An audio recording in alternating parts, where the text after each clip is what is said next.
Hey guys, welcome to my channel, Purpose Speaker, and welcome to my office. My name is Don.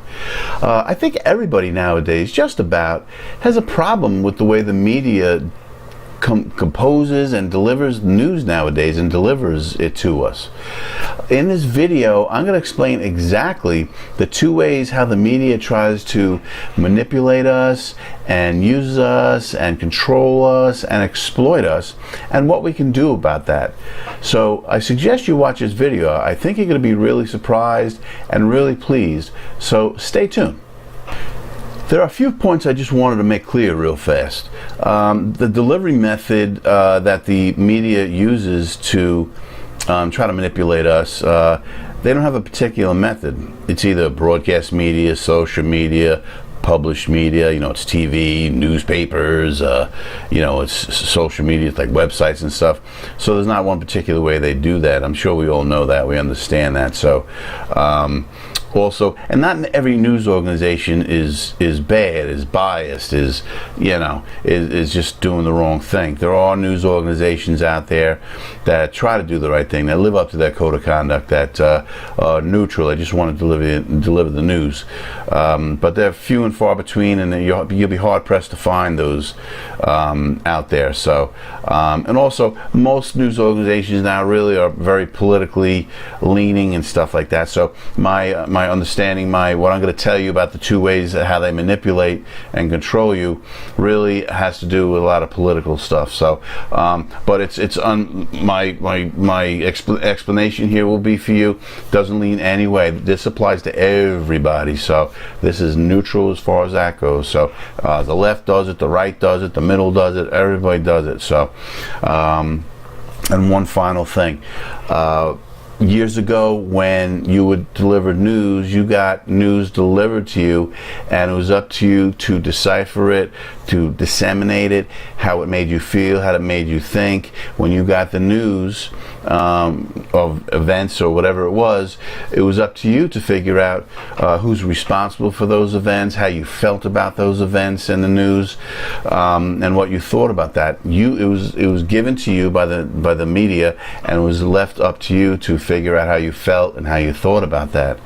Nowadays, what happens is, apparently, it seems like a big mixing bowl. The media nowadays takes news, puts it in the bowl, and they also mix in their bias, their opinion, and everything else that they can give you, and they mix it up, then they feed that to you, and they want to do the thinking and feeling for you. So I think that's what really has gone wrong with the media nowadays. So I just want to kind of lay that groundwork for you, and now let's get on to really the two ways that the media really manipulates and controls and tries to use us. So the media has a habit of playing on and to your emotions, our emotions. It's almost like a drug addiction, I would imagine. What happens is the media will report, and this is kind of the two ways, or this is the two ways really, how they go about really manipulating us and really playing with us and really getting us to do what they want us to do. They just play with our emotions. And this is in a sequence, so there's two ways, but it's kind of sequential. First, what they do is they'll report outrageous media reports, and these outrageous media reports trigger us, and they trigger us in a way that they frustrate us, and they make us angry and irate. And we just get so frustrated and angry. This is pent up. And these emotions that I'm referencing here, they may be really on the surface, or they may be very subtle, and you don't even realize you're experiencing them. Just next time you're watching the news, so-called news, see how you feel with certain stories. You may just feel a subtle, intensity inside you. That's the anger that they're looking to really trigger inside you.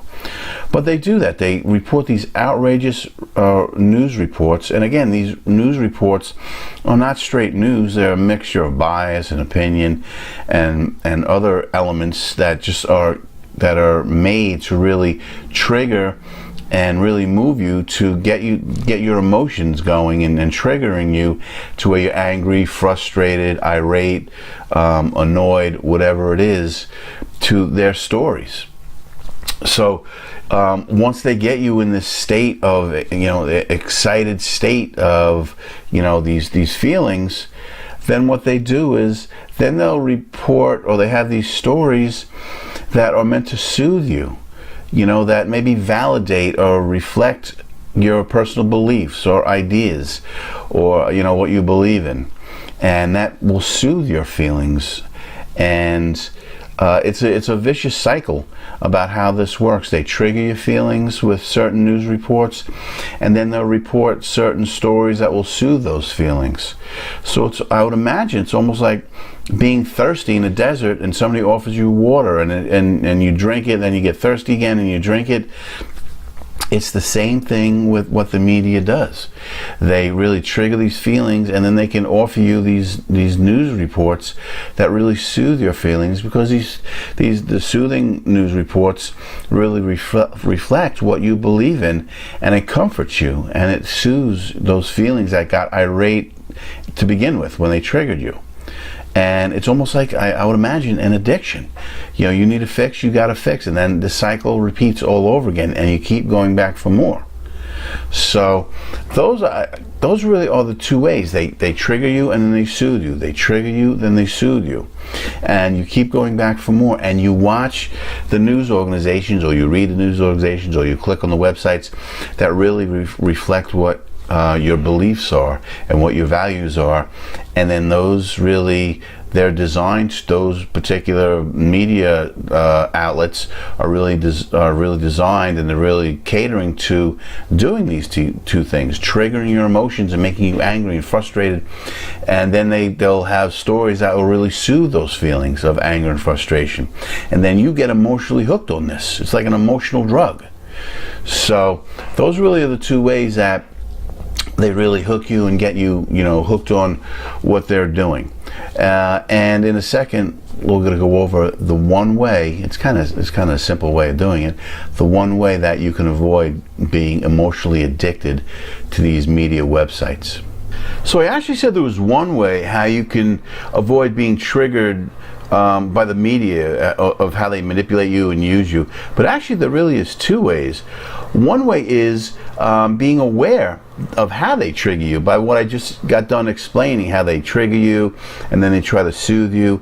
So you'll be consciously aware of their behavior and conduct in doing that. So you have your guard up, and you can be a little bit more aware, and you can kind of disseminate and kind of filter through what you want to filter through. So you won't be as susceptible, and you'll be aware of their tactics of how they're trying to play you and stuff like that. And all of us, that's kind of what their game plan is. The other way is to watch less news, so you're not really susceptible to that. You're out of the line of fire, so to speak. I personally try to watch less news because I know the effect it has on me. But those really were the two ways that I was thinking of. The first way, primarily, that I mentioned in the beginning, was to watch less news. I think that's a very good tactic to do. I know some people want to keep up on current events. We all do. But I mean, until the media changes their ways and goes back to their code of conduct and be a little more ethical, unless you can really be aware and understand what they're trying to do and really filter through some of the noise that they're trying to do, which is tough because it's all mixed together, you may just want to consider watching less news if at all possible. So what is the purpose of the media in trying to manipulate us and use us? Like, what is their ultimate goal in this? The media wants their ultimate goal to manipulate you, use you, and really control you is to make money.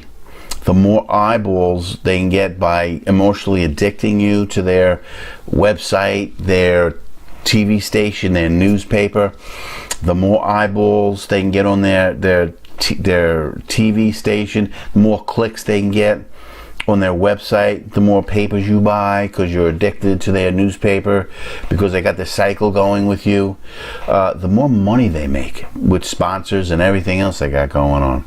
So that's really, it's about money. That's all there is to it. It just comes down to money. So you have control over that. It's funny how people have moral clarity when they start losing money. You've seen examples of this, I'm sure, throughout your life. You know, if you're watching and you're paying attention, you know, as soon as somebody starts losing money, they have this moral clarity, though we got to do the right thing all of a sudden. Well, the same thing applies to the media, and there's been examples of that out there lately. When people start losing money, they suddenly want to do the right thing again. It's a miracle.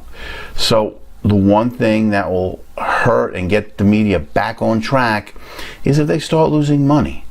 And how they lose money, you don't look at their sponsors, don't buy the sponsors that they're trying to sell, what the sponsor's trying to sell. Don't have nothing to do with that.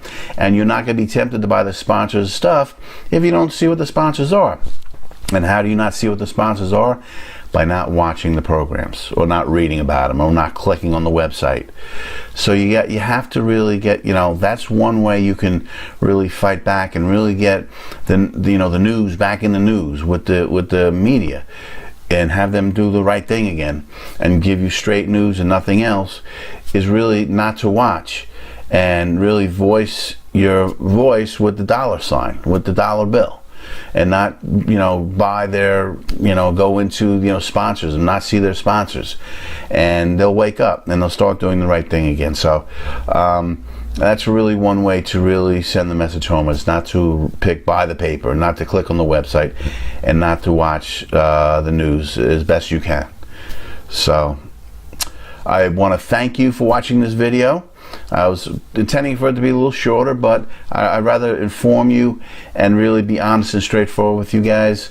If you like what you heard, please subscribe down below, like the video, and please comment. Let me know what you think. If you have any other opinions about what other problems there are and concerns with the media, please let me know. Let the other viewers know, and I'll get back to you. So thanks again, and I'm going to post another video every Sunday. I'm going to be posting a video, and I want to share my wisdom and knowledge about my deep and profound thinking, and that's what I like to do, and that's what I'm going to do. So thanks again for watching. Again, don't forget to subscribe, like, comment. I really appreciate that, and I will see you in a week, next Sunday. Thank you very much.